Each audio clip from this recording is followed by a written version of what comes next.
누가복음 12장 35절부터 40절 말씀입니다. 누가복음 12장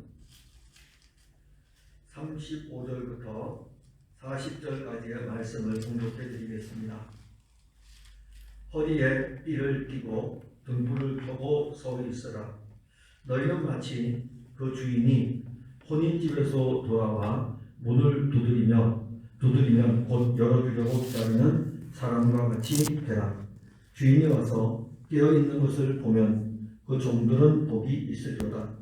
내가 진실로 너희에게 이르노니 주인이 띠를 띠고 그 종들을 자리에 앉히고 나와 수종들이라.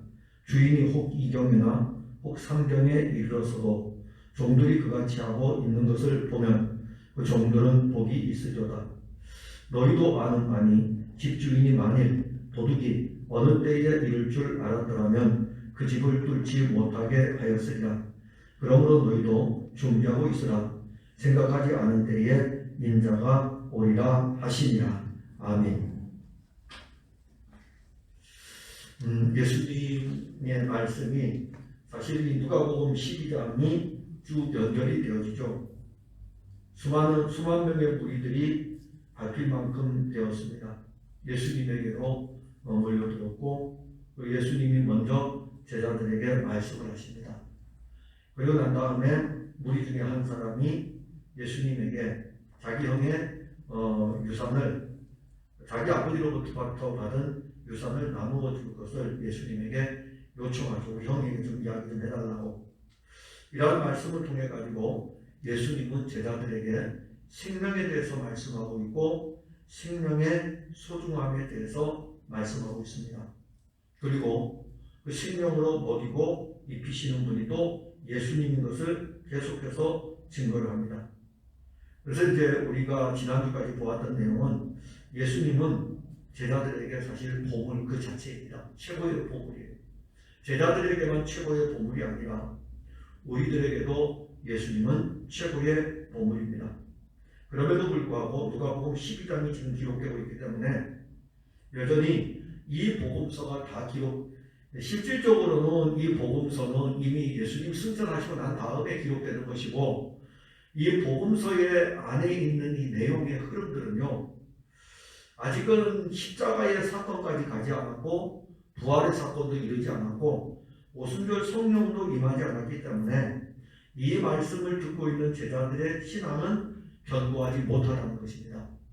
그것은 이들 속에서 이런 영적인 갈등들 그리고 예수님 십자가에 달리실 때에 예수를 버리고 다 도망가는 그 모습들을 보면은 지금 누가복음이 진행되는 이 과정에서 그 제자들은 아직도 신앙이 견고하지를 못합니다. 그래서 우리가 오늘 이 말씀을 이어가지고 주는 거예요.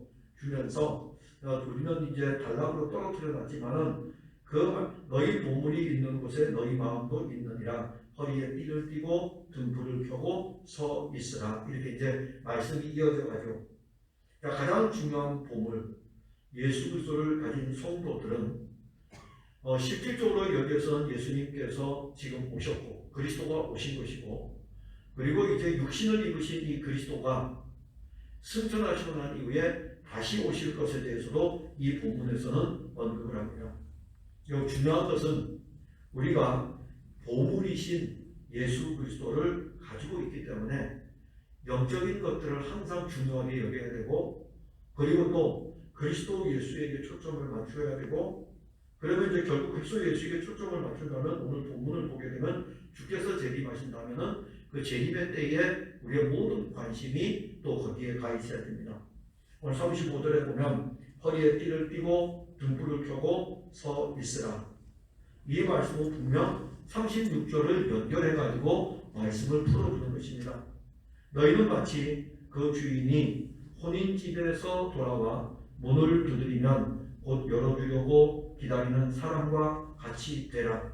그게 바로 허리에 띠를 띠고 등불을 켜고 서 있는 종의 모습입니다.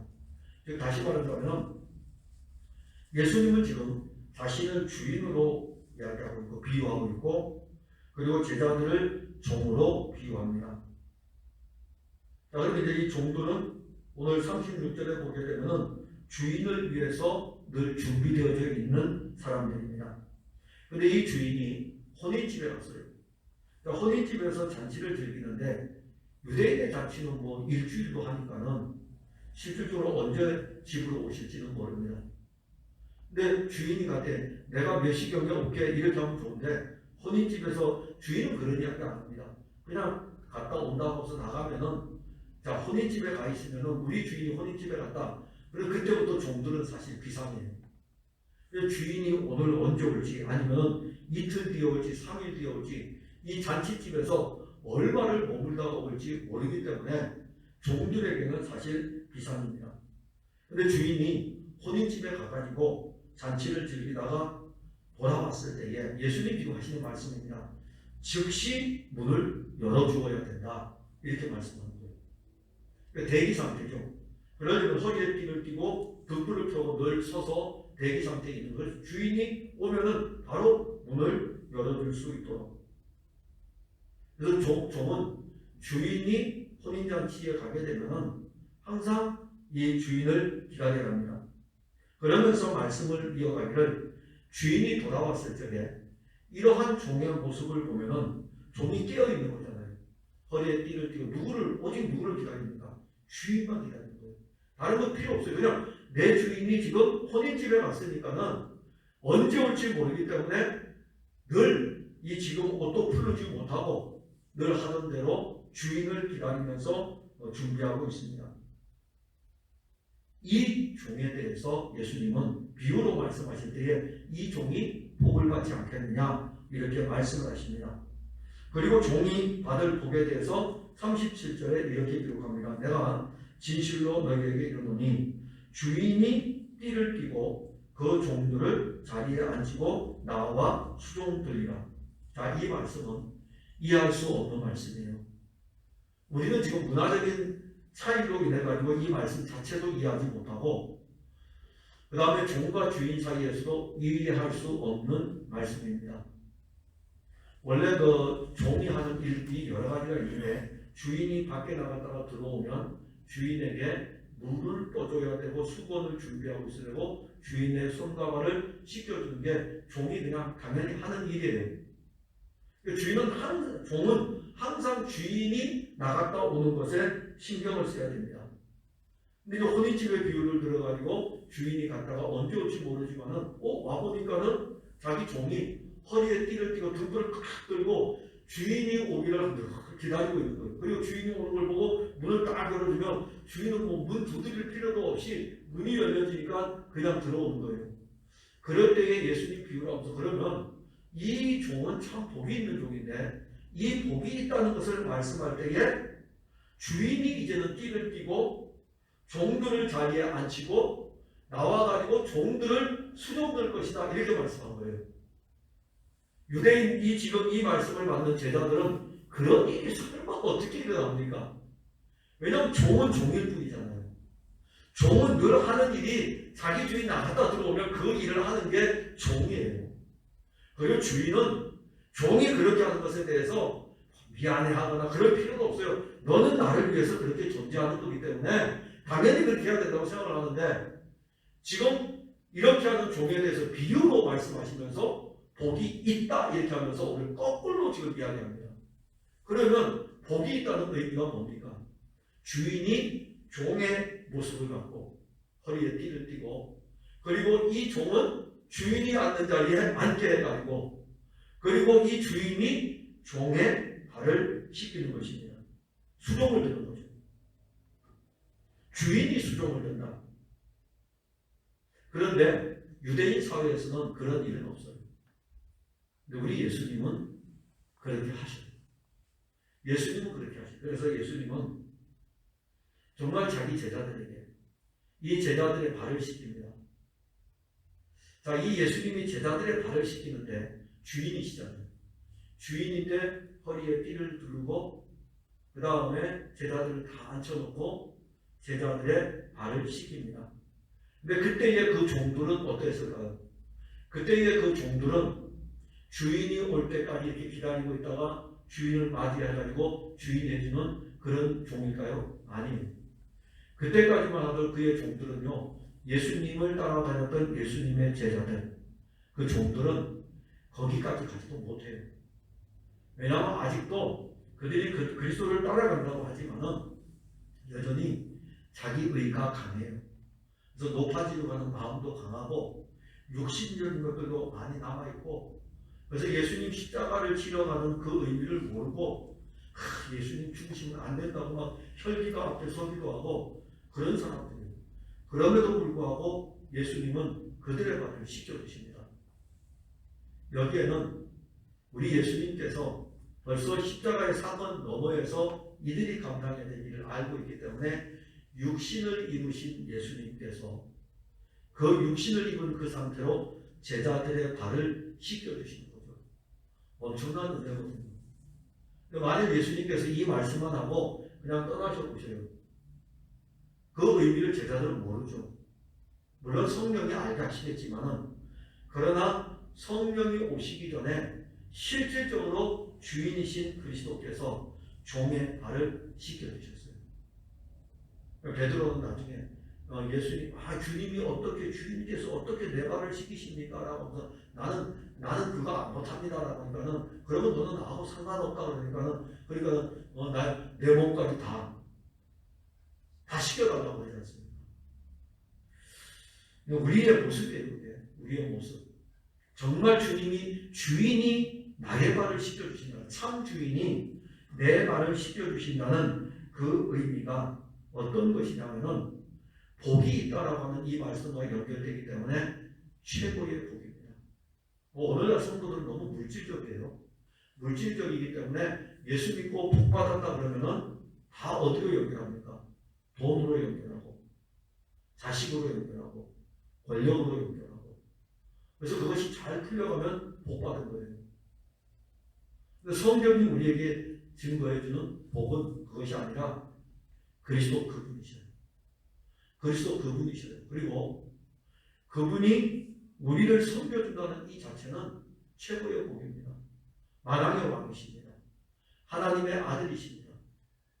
그런데 우리는 어떤 존재입니까? 옛 아담의 본성을 가지고 있는 존재들입니다. 그리고 우리는 더럽고 추악한 존재들이에요. 자랑할 만한 것이 하나도 없고, 자랑한다 그러면 맨날 하나님 앞에 나아가서 하나님과 겨루어 이기려고 하려고 하는 그런 것만 가지고 있는 우리들입니다.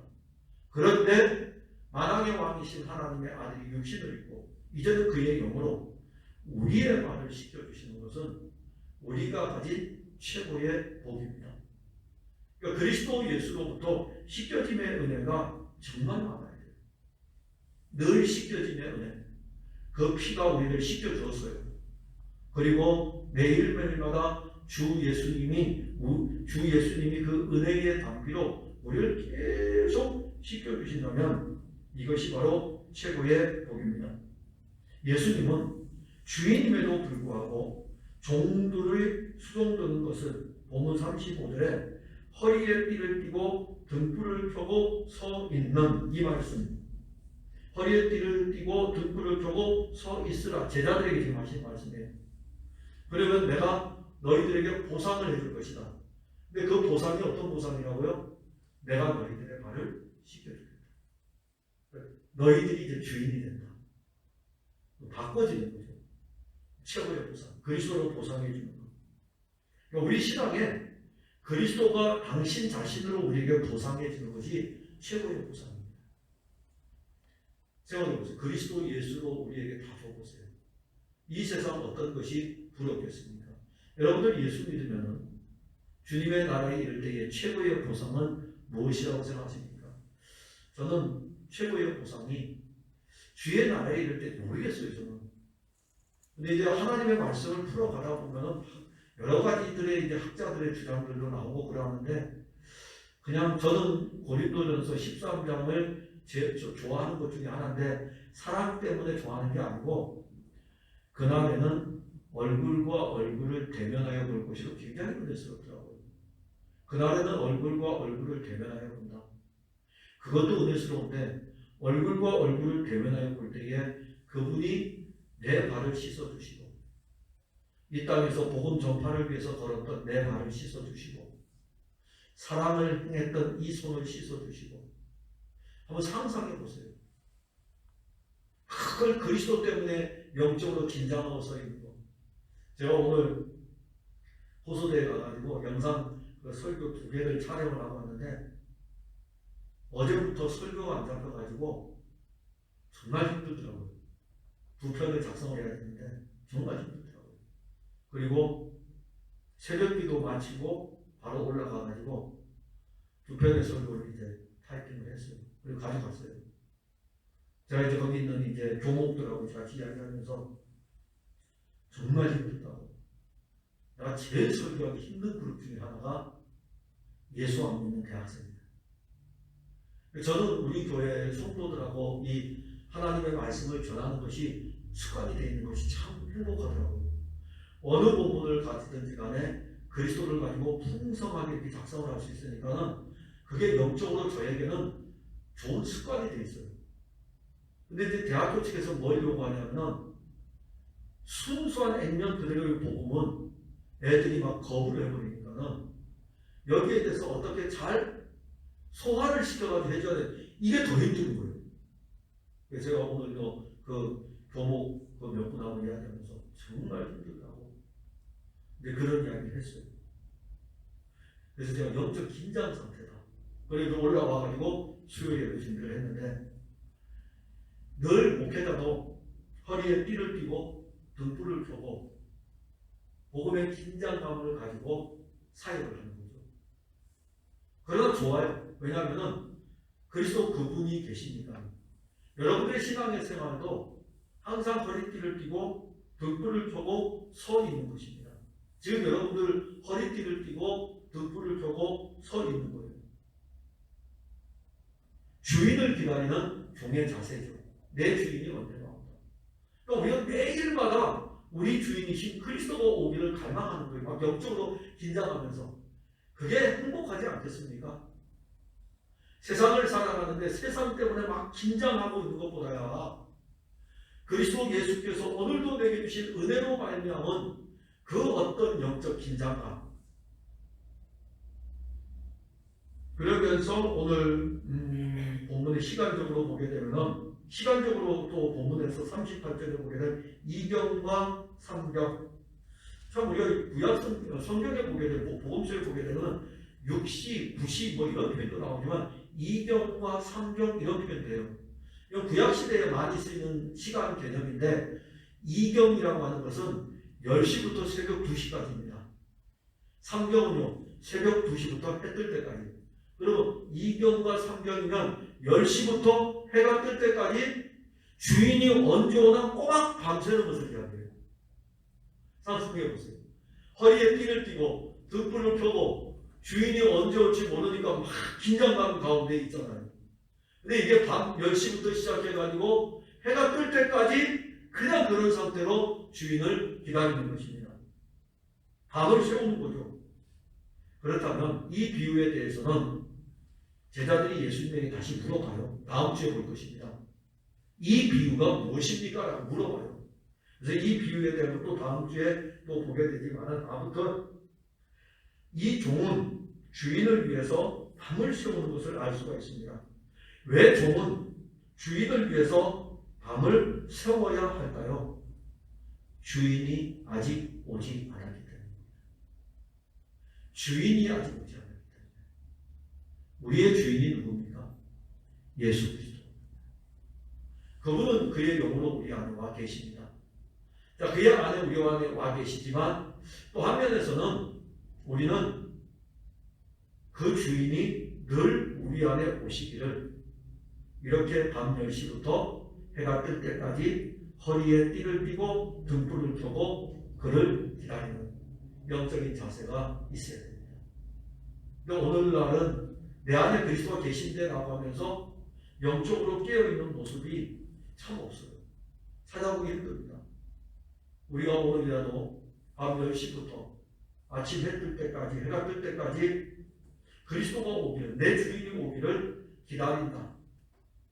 내 주인을 기다리는 거예요. 매일마다 내 주인이신 그리스도를 기다리는 거예요. 이분이 언제 오실지 모르기 때문에 영적인 의미입니다. 해석을 여러분이 잘 하셔요. 그분 우리한테 와 계셔요. 그러나 이 은혜가 우리에게 언제 쏟아질지 그것을 기다리면서 사는 것입니다. 그러면서 내 주인이 오면 요한계시록에 나와 있는 것처럼 그가 와서 문을 두드리면 이 문을 열고 그러면 그가 우리 안에 오시는데 종이 깨어서 있으면 두드릴 필요도 없어요. 왜냐하면 열어놓기 때문에 영적으로 얼마나 풍성한 은혜인가를 알 수 있습니다.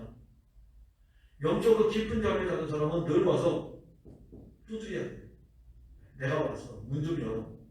너 왜 오늘도 이렇게 영적으로 자고 있냐? 두드려도 또 깊은 잠에 빠져가지고 마치 아가서 우리가 오장했을 때의 표현처럼 귀찮아 죽겠네. 지금 막 잠들었는데 이제 와가지고 문 열라 그러고 귀찮아 죽겠네 이러면서 안 일어나는 그 술람이의 그 모습이 지금 우리의 모습 아닙니까? 그러나 허리에 띠를 띠고 등불을 켜서 서 있는 사람은 주인이 올 때에 영적으로 깨어있는 성도이기 때문에 그냥 여는 것도 있어요. 그냥 오픈합니다. 오시옵소서. 아멘. 주 예수님 오시옵소서. 주님 오시옵소서. 내 안에 오셔가지고 오늘도 나와 함께 하시고 나도 주님과 함께 더불어 먹고 마시는 그 은혜를 누리기를 원합니다. 이게 우리가 가져야 될 어떤 영적인 것을 왜냐하면 그분이 우리의 보물이기 때문에 그분이 우리의 보물. 그래서 앞에 보물을 이야기한 거예요. 최고예요. 그분이 최고. 요번 주에 그 호서대 그 대학원 그 수업을 하는 중에 경건주의에 대해서 하는데 한 분이 제 강의를 듣는 분이 상담학 박사예요. 발제를 했는데 경건주의를 발제를 했더니 어떻게 했냐면은 니체의 짜라투스트라는 이렇게 말했다라고 하는 것을 가지고 이야기하는 거예요. 근데 앞에 제목이 뭐냐면은 경건주의는 최고의 가치에 대해서 이야기한 거예요.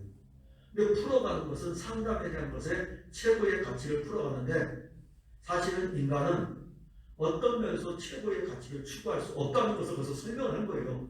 근데 이게 너무너무 복잡한 거죠. 그 최고의 가치, 그래서 제가 물었어요. 여기에서 말하는 최고의 가치는 예수 그리스도입니까? 그러니까 맞다 그러더라고요. 근데 그것을 풀어서 제대로 설명을 안 하기 때문에 제가 물어본 거였어요. 우리의 인생의 최고의 가치가 무엇이냐? 예수 그리스도. 그래서 앞에서 보물을 이야기하는 것입니다. 그 보물이신 그리스도가 우리에게로 들어올 때에 들어오기를 위해서 우리는 기다려야 됩니다. 그리고 우리의 12번에 보면 허리에 띠를 띠었다 이 말씀은 겸비한 자세죠. 겸비한 자세로 주인을 기다리는 종의 상태를 말합니다. 즉 우리의 영적인 상태는 늘 우리의 주인이신 그리스도를 기다리는 자세여야 합니다. 그리스도께서 언제 우리를 부르실지 모르고 언제 오실지 모르고 그리스도를 가장 소중하게 여기는 성도라면 늘 왜냐하면 예수님은 이제 그의 영으로 우리한테 와 계신데 또 다시 오신다고 했기 때문에 영적 긴장감은 이루 말할 수가 없습니다. 한 면에서는 그리스도는 우리 안에 계셔요. 한 면에서는 영으로 그리스도가 우리 안에 계시고 또 영원 세계에서는 그리스도 하나님 보좌 우편에 지금 계십니다. 그래서 이 신비한 것을 우리가 어찌 하겠어요? 왜냐하면 우리가 생각하는 이성의 사고는 제가 여기 있으면 여기 있는 거죠. 제가 어떻게 저기 있겠습니까? 제가 저기 앉아있으면 저기 있지 여기 있는 건 아니에요. 근데 그리스도에 대하면서는 영으로 우리 안에 계시고 영원 세계에서는 하나님 보좌 우편에 계시고 이 신비한 것이거든요. 그런데 이 신비한 것이 이제는 우리에게 두 가지를 다 가지고 영 안에서는 그리스도가 우리 안에 계신데 또 한면에서는 다시 오실 그리스도를 우리가 기다리는 것이죠. 그러면은 우리의 자세는 허리에 띠를 띠는 겸비한 종의 자세가 필요합니다. 허리에 띠를 띠었다. 영적 긴장감을 가지고 이 긴장감을 늘 유지하는 것입니다. 주 예수 그리스도에 대한 우리의 열망은 자연스럽게 주의 그리스도에 대한 긴장감을 갖게 합니다. 근데 오늘날 성도들은 허리띠를 풀어놓고 신앙생활합니다. 유대인들은 이게 통옷이기 때문에 반드시 그 띠를 둘러야 돼요. 띠를 둘러야 되는데 이 띠를 풀어버리게 되면은 사실 활동을 못합니다. 바람에 날리게 되고 사람들을 만나러 가게 되면 걸붙이게 되고, 그래서 이 띠를 불러야 돼요. 근데 이 띠를 불렀다는 것은 긴장을 풀었다는 것이잖아요. 오늘날 많은 성도들이 주인 되신 그리스도에 대한 이 허리띠를 풀어놓고 신앙생활을 합니다. 그래서 허리띠를 이야기하고 있고, 또 하나는 등불에 대해서 이야기합니다. 등불의 역할은 어두운 곳을 밝히는 것입니다. 그러게 등불을 켜고 기다린다는 이 의미는 제자들에게 지금 등불을 켜고 서 있으라고 했을 때에 지금 실제적으로는 주인이 나갔으니까는 비유를 드는 거죠. 종은 주인이 올 때까지 등불을 켜 있는 거예요. 그러면 여기에서 우리의 참 주인 예수 그리스도는 누구십니까? 요한복음에 증거할 때에 그분은 우리의 진짜 빛이셔요. 그래서 그 빛을 참 빛이라 이렇게 이야기합니다. 다른 빛은 그림자예요. 진짜 빛은 예수 그리스도인데, 요한복음 1장 9절과 10절에 참 빛, 곧 세상에 와서 각 사람에게 비추는 빛이 있었나니 그가 세상에 계셨으며 세상은 그로 말미암아 지은 바 되었으되 세상이 그를 알지 못하였다. 참 빛이 왔는데 이 세상은 너무너무 어두워가지고 이 참 빛을 받아들이지를 않았습니다. 예수님은 우리의 참 등불이셔요. 성전에도 이 등불을 두는 것은 그리스도가 참 빛이라는 것을 우리에게 알려주는 거예요. 성전에 떡을 두는 것은 그리스도는 우리의 생명의 떡이라는 것을 알려주고 있고, 성전에 등불을 두는 것은 그리스도는 우리의 빛이라는 거죠. 떡은 우리에게 양식이고 빛은요 우리의 어두움을 몰아내는 것입니다. 등불을 켜고 서 있는 것은 내 등불을 켜고 서 있는 게 아니에요. 우리가 신앙생활하면서 영적 긴장을 가지고 신앙생활하면서 등불을 켜 있을 때에 자기 의의 등불을 켜고 서 있는 것이 아니라 참 빛인 그리스도의 등불을 켜고 서 있는 거예요. 이 빛을 가지고 환하게 밝히는 것입니다. 예수님은 지금 제자들에게 인자이신 그리스도가 다시 오실 것에 대해서도 말씀하는 것입니다. 실질적인 의미는 다시 오실 그리스도이기도 해요. 그때에 예수님은 생각하지 않은 때에 인자가 오시게 된다면 그때는 이제 마지막 심판이 진행되지 않겠느냐. 그러니까 내가 다시 온다는 거예요. 예수님 지금 그리스도가 지금 육신을 입고 사역을 하시는 중에 또 하나의 것을 또 비유를 통해서 또 하나의 것을 말씀하는데 내가 다시 온다는 것을 이야기해요. 그러면 이 안에 제자들은요 이해하기 되게 어려워요. 다시 오려면은 어떤 사건의 과정들을 거쳐야 되는데 우리는 쉽죠. 예수님 죽으셔야 되고, 예수님 부활하셔야 되고, 예수님 승천하셔야 되고, 그리고 난 다음에 다시 오셔야 되고. 그럼 우리가 성경이 다 완성되어 있으니까는 그를 통해서 쭉 아는 거죠. 지금 말씀을 가지고 하는 이 예수님의 말씀을 제자들은 이해할까요? 왜냐하면 예수님 십자가에 죽는다는 것도 이해 못하는데, 부활한다는 것도 이해를 못하는데, 그 다음에 더 넘어가게 되면은 성령이 오시는 문제, 승천하는 문제, 성령이 오시는 문제, 그거 어떻게 알겠어요? 그런데 예수님은 그 뒤에 사건 앞에서 지금 다시 오실 것에 대해서 말씀하는 거죠. 근데 이렇게 말씀하셔도 다 돼요. 왜 되냐면 이것을 알게 하시는 이는 사실은 성령이십니다. 그래서 저는 성경을 보면서 하나님의 아들 그리스도가 육신을 입고 와서 수많은 말씀들을 했는데 실질적으로 제자들에게 영적인 능력을 나타냈던 것은 그리스도가 증거한 이 말씀을 성령이 제자들에게 알게 해주신 거죠. 예수님 하신 말씀들이 다 기억나는 거예요. 근데 그것이 기억나는 지식이 아니었고 실제였어요. 아, 이게 나의 실제였구나. 예수님은 나와 함께 같이 다녔던 나사렛 사람 그분이 아니라 성령의 오심으로 그분이 내 안에서 이제는 육신으로 같이 다니는 이런 관계가 아니라 내 안에서 한 몸으로 가는 그런 분의 실제로 오는 거예요. 그게 놀라운 거죠. 그럴 때에 이 말씀의 은혜를 제자들은 알게 되죠. 성령이 오시게 되면 인자가 다시 오실 것에 대한 것을 그때 말씀하셨구나. 그러면 제자들은 이제 예수님은 승천하셨고 성령이 오셨고, 그리고 이 말씀의 뜻을 알게 될 때에 그들의 자세는 어떨까요? 허리에 띠를 띠고 등불을 펴고 다시 오실 그리스도 그분의 일을 기다리면서 사역을 할 수 있는 것입니다. 또 하나 우리가 보려고 하는 것은 다시 오실 그리스도를 기다리면서 영적인 도둑을 경계해야 됩니다. 본문 39절에 너희도 아는 바니 집주인이 만일 도둑이 어느 때에 이를 줄 알았더라면 그 집을 뚫지 못하게 하였느니라. 종에 대해서 말씀하시던 예수님은 이제 집주인에 대해서 말씀합니다. 우리의 집주인은 예수 그리스도입니다. 그분은 늘 우리를 위해 깨어있기에 영적으로 우리의 영혼을 훔치는 도둑이 들어올 수 없습니다.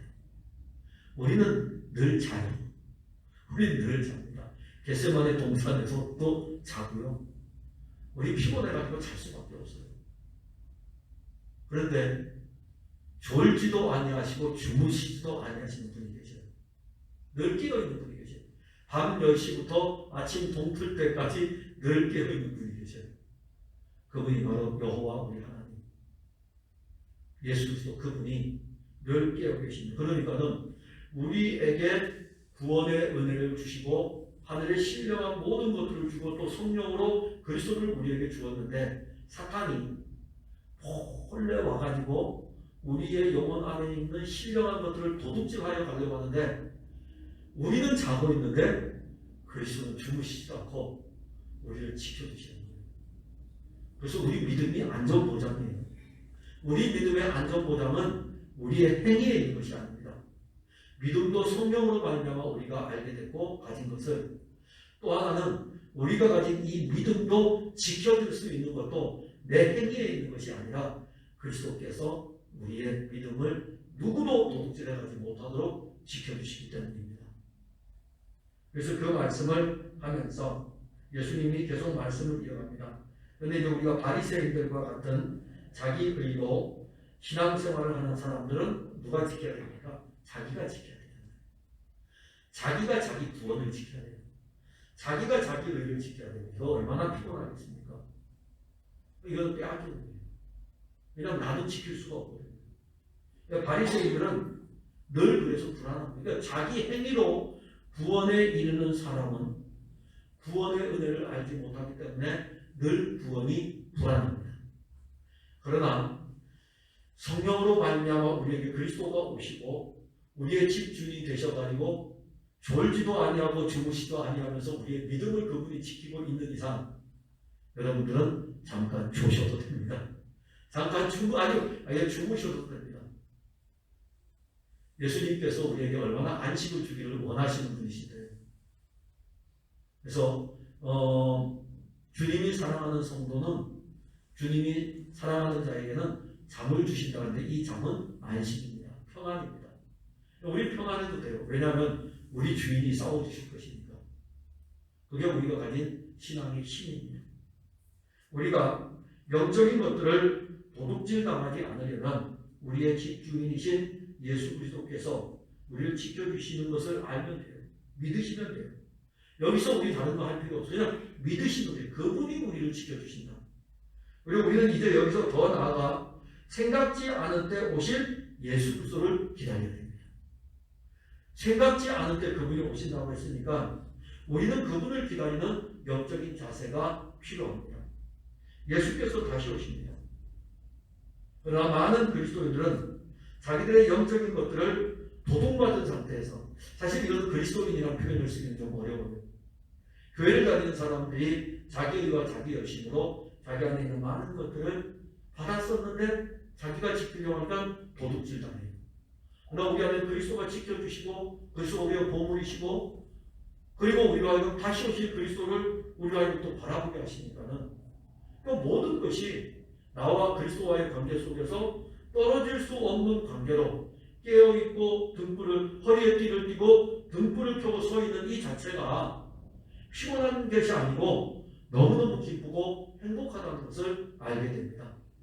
사랑하는 성도 여러분, 우리가 영적으로 늘 준비되어져 있는 성도라는 것을 아셔야 됩니다.